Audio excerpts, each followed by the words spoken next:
And welcome to a new edition of the Reigns on the Cardinals podcast. Rob Reigns, Mike Reigns here at a STL Sports Page studio. Quite a kind of a quiet time for the Cardinals right now as the playoffs going on, but we've got some other things to talk about as we head into the off season. We're going to tease you with a couple of things we're going to talk about later in the podcast.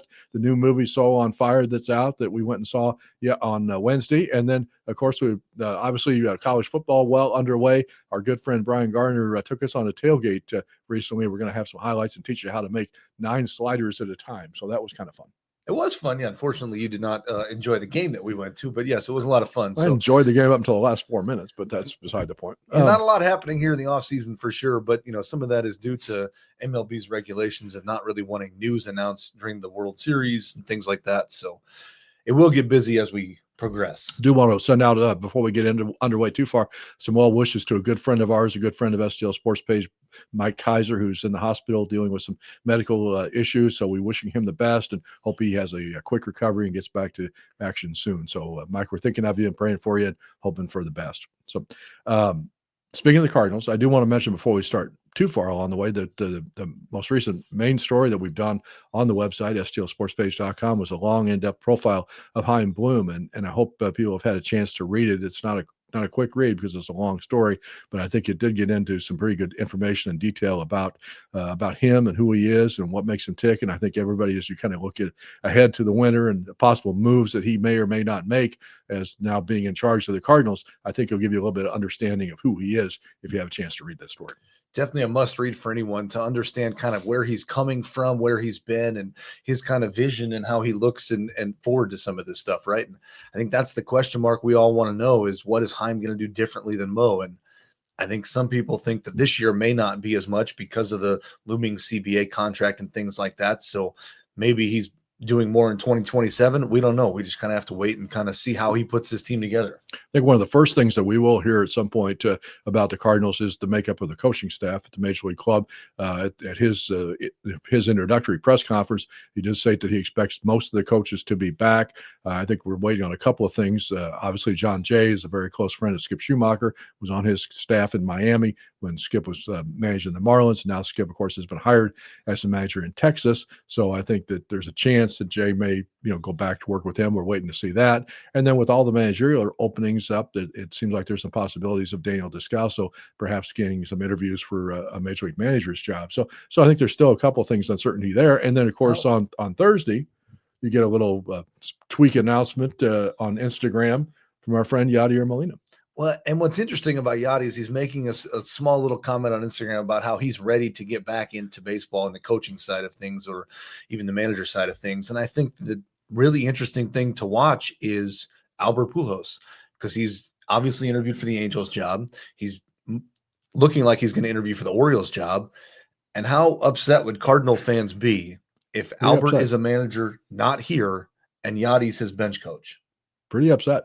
That would really change a lot of things. And I think you thought people were upset this year. I think people would be really upset if that happened somewhere not here. Yeah, and the timing of Yadi's announcement is a little surprising because we'd all been under the impression that he was going to be another year before he would want to get into that full-time thing, because he's got a son who's a senior in high school, going to be a senior in high school, playing in his final spring season, and then either maybe being eligible for the draft or else going off to college.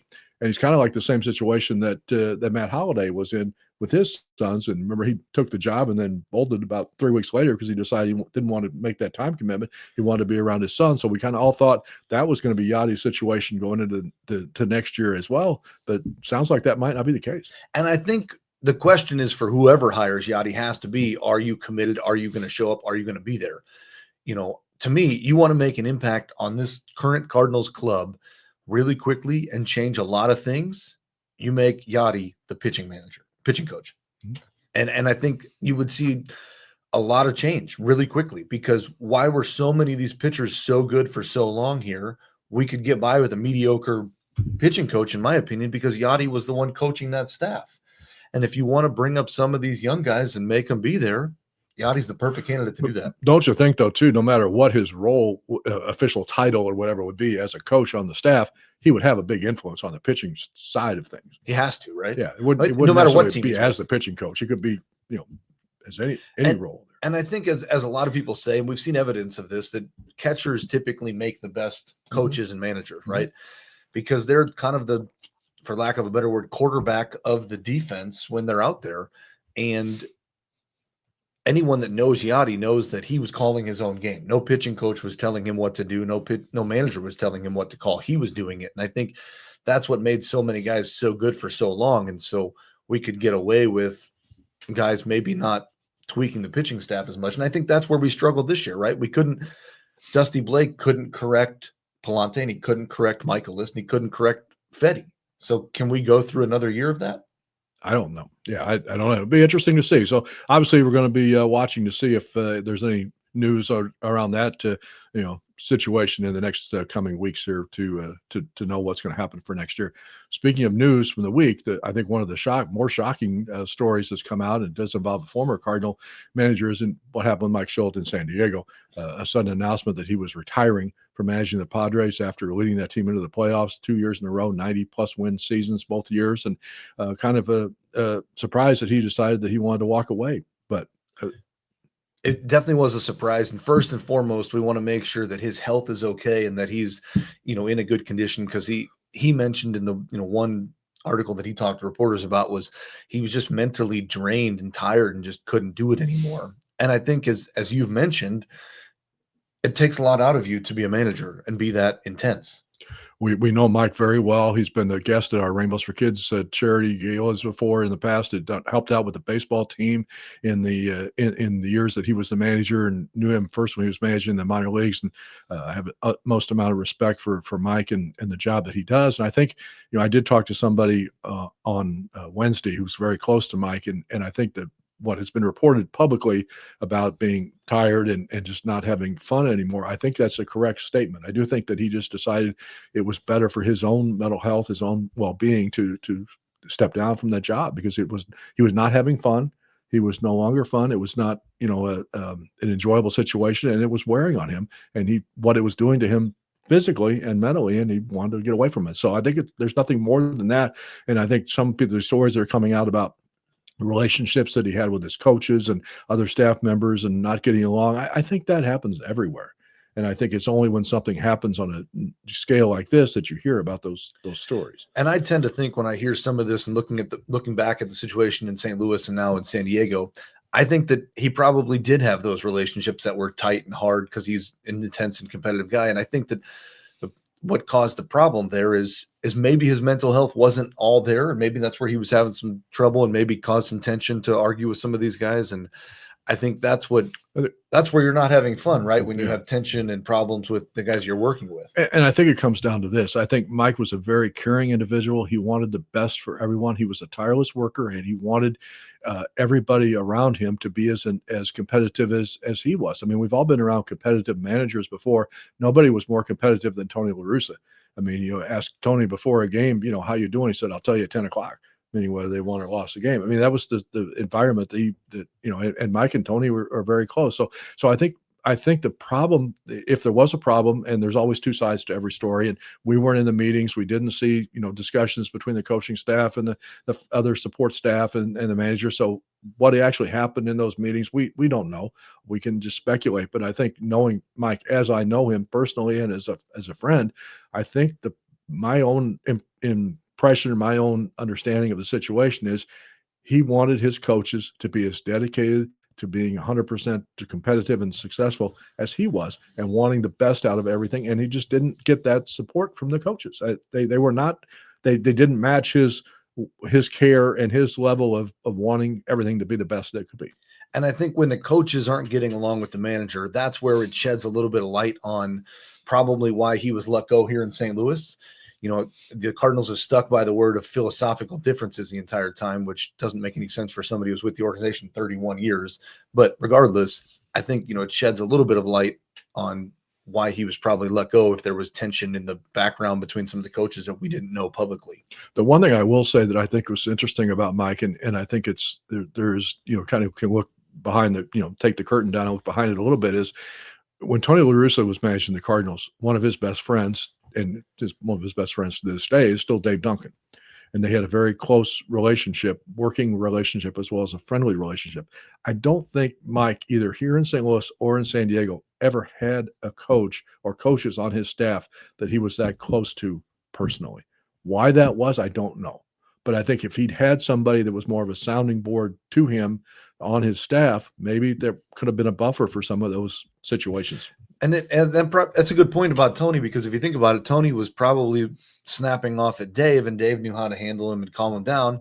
Or if Tony snapped off at somebody else, Dave probably knew how to go talk that guy down and smooth it over. And I think that, like you said, Schilt probably just didn't have that guy here or in San Diego. And I think that's probably what made it cause more tension, right? Yeah. Bottom line is he was a great manager. He was a great manager when he was with the Cardinals. He did a great job in San Diego. And I think, we just wish him the best, physically, mentally. And I think he'll find a job in baseball, not as a manager, that will be he'll be very successful at, and will be able to do what he likes to do, which is motivate people and try to make them as successful as they can be. Yeah, we hope that his health and he's able to rest and get better for sure. I do want to kind of turn the page to a couple other things too. Obviously, the other Cardinal news of the week was the Gold Glove finalists were announced: Mason Wynn and Victor Scott II, the two guys who are finalists at their position. Not a surprise, I don't think, either one. I would think of the two, Mason probably has the better chance to win, although I would not rule out Mookie Betts. The interesting thing is Mookie's going to get the popular vote probably, right? But what's interesting about the Rawlings Gold Glove Awards, and it's a combination of the Sabre defensive index that they use, as well as the coaches voting. You cannot vote for your own team or your own players, so it has to be across the board. So I think where Mason's going to get the vote is the people that have watched him, because any opposing coach that's been in here knows how well he performs and how well he plays. The one thing I don't know, and maybe you've heard of this, is obviously it used to be, the National League coaches and stuff would vote for the National League awards now, but now since they play everybody, does all the coaches vote, or just within your own league again? I do not know that answer. I would think it's just within your league, but I do not know the answer. I don't know either. So that's interesting. Obviously, Victor's main competition is Pete Crow Armstrong, and if you watch the playoffs, you know how great a defensive outfielder PCA is. So that's going to be a tough one to win. And obviously, some things have changed, but the latest numbers that came out on the Sabre Defensive Index, they release it every so often, are from August 25th. So they'll release the final Sabre numbers after the Gold Gloves are announced, because that kind of helps tell the story of who's going to be there. And PCA was about an 11, and I think Victor was around an 8, I want to say. So some of that will change over the course of the last month of the season, but gives you a little rough idea of what you're kind of climbing against. Yeah, because the winners will be announced on November 2nd. So we'll have that for you as well on STLSportsPage.com. All right, we mentioned, we teased at the top of the show, we've got a couple other things we want to talk about today. Obviously, as we turn into the postseason, there's going to be other things going on. Pay attention to Cardinal baseball, but it's not a 100% all-consuming situation. But you can watch the former Cardinals. You got a few former Cardinals still playing in the playoffs, and the playoffs have been good so far. Kind of still hoping Milwaukee can find a way to pull this thing off in Los Angeles, but we'll see how that goes. Is it tough as Cardinal fans to watch Randy Arozarena still hit home runs? No, because I think you had a much better season out of Matthew Liberatore this year than you had in the past. So, but the American League Series has been good. I'm hoping Milwaukee can make that series a little bit more competitive. But the way Snell and Yamamoto pitched in those first two games, it's tough. And then you're looking at Glasnow and Ohtani in the next two. So it shows how important pitching is. Yes. So anyway, one of the things that we did on Wednesday to kind of, break up the non-baseball situation, went and saw the new movie Soul on Fire. And I would encourage everybody to go see the new movie. It's the story of John O'Leary, who was a 9-year-old boy in St. Louis who was severely burned in a fire. And the movie talks an awful lot about his relationship with Jack Buck and the role that Jack played in his recovery. And it's based on the true story, and John was involved in the executive producer. There's a shot of Colleen Shandies and with William H. Macy, who was the actor that played Jack Buck in the movie, and Colleen's actually playing her mom Mary. And there's a shot of Carol Buck and Julie with Macy off the cameras. We're talking about the movie. There's Carol on the left and wearing the sweater. That's a scene when John is getting out of the hospital after 5 months of treatment in the burn unit. So there's some cameos from a lot of those people. There's Julie Buck again at the dinner. So the true story, it got a little bit skewed by Hollywood, because that's the way Hollywood does things. But the basic bottom line is still the same story. And so that Colleen and it was actually Colleen's mother, Mary, who was with Jack Buck at a baseball writers dinner in January of 1987, when she told Colleen was the one who knew John from in school and who knew about the fire, and they were talking about it at the baseball writers dinner, and Mary said to Jack, maybe you could go see him in the hospital. And that's how it did all get started. I had the honor years ago of writing, of course, Jack's book, That's a Winner, and he does mention the O'Leary story in here, probably from being a humble guy and not wanting to toot his own horn too much. He didn't talk about that story an awful lot in the book. The movie does a much better job of describing their relationship and the role that Jack played in his recovery. And I think anyone that knows Jack knows that he's not that type to go out there and say, oh, I helped this kid. Like, he's not going to, that's not who he is. He's a very humble person. And so I think that's probably why he didn't mention the story other than just mentioning it when he talked about it. But I do think all Cardinal fans will enjoy the movie. A couple of reasons. One, a lot of it was filmed in St. Louis. A lot of it was filmed at Busch Stadium. There's some cameos by a few people, Ozzie Smith being one at the end of the movie. So you can kind of always look for and we have some other personal friends that we know were in the movie as well. So you always kind of go there, look, oh, there he is, whatever. So you almost have to know when they're going to be shown, though, to catch them and to know where they are. So it was, I think everybody would enjoy it. It did get a nice round of applause from the audience that we were watching it at the end of the movie. So I think it's off to a good start. Definitely being in St. Louis, there's other people that you may not realize may be in it too. Right, just as an extra or just something, friends or whatever. Yeah, there were a lot of people that they used to make the movie. So right, and a lot of it was filmed, as I say, in St. Louis. A lot of it's shot at the MAC, at the ballpark, on the campus of St. Louis University, where John went to school. So obviously, he's gone on to build a great career as an inspirational speaker based on his story. And the movie kind of details how that got started and all the important people in his life to kind of played a role in that. So can't recommend the movie highly enough and encourage you to go out there and see it. It's still out there in the movie theaters. So that's the one way we kind of have been doing it. The other thing we mentioned at the top of the show is tailgating at college football games, and obviously up at Mizzou. And we've got a good friend, Brian Garner, who is a master tailgater, always invites us to come up and attend his tailgates. So he gave you a little lesson in cooking sliders at the most recent tailgate we were at. And so we thought we'd share that with our audience. For now, but we're out here at tailgating, right? It's one of the big things that we do for many sports events. The wonderful Brian Gardner here is hosting us. Hello, kids. You may remember him. We did a feature story about him at one point in time, about his prosthetic leg that a lot of players have signed, a lot of autographs, and we're going to show you more about this wonderful tailgate and the food here that we have created.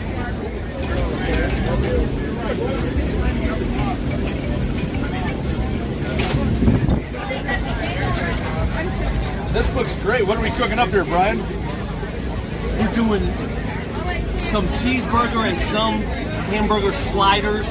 Of course, you gotta have onions. And we're doing them on Hawaiian rolls. We got to have everything out here, right? Yeah.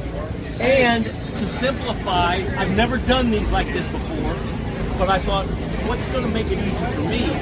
Well, do a big patty of hamburger, and you'll see in just a second how we're gonna get them to the buns. So this is what we're going to do.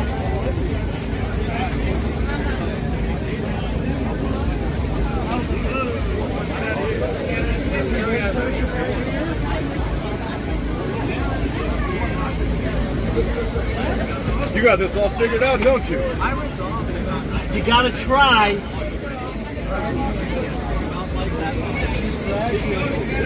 Oh, wait a minute, wait. I had it right the first time.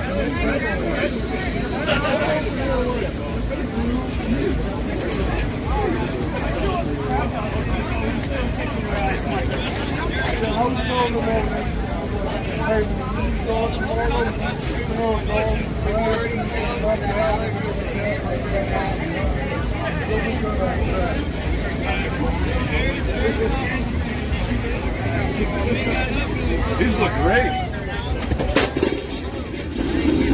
Pardon the metal dome.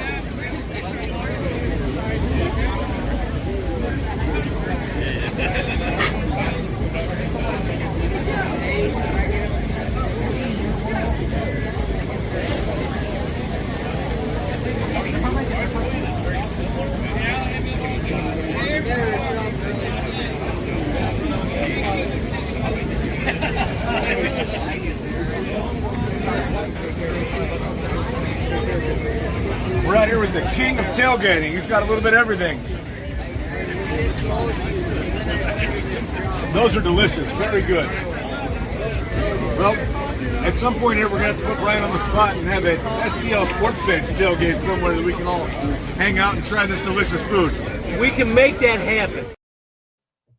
And we'll let you know when and where that's going to be, because obviously you enjoyed the food that he was cooking up there. That was delicious. Any Mizzou game, I'm going to be back at that tailgate. You better believe it. So we'd be remiss if we didn't mention, though, that was a wonderful game that Mizzou played against KU that day that we were there. So it was a nice day at the yard. Yes. So best wishes to Mizzou as they go up against Auburn this week on their first road game. So the other coming up that Brian obviously has been a very big supporter of as well is our Rainbows for Kids Gala. We want to mention that. That's coming up as well on November the 8th at Busch Stadium. It'll be our 25th anniversary, a charity that our family has run for a long time for children with cancer. You can get all the information about signing up for tickets at rainbowsforkids.org, and you can get to that link as well off the STL Sports Page website. We would really love it to see all of you there. This charity means a lot to us, and we would love the support and effort. And we're still accepting, donations for silent auction and tickets, and we would love to see you all there.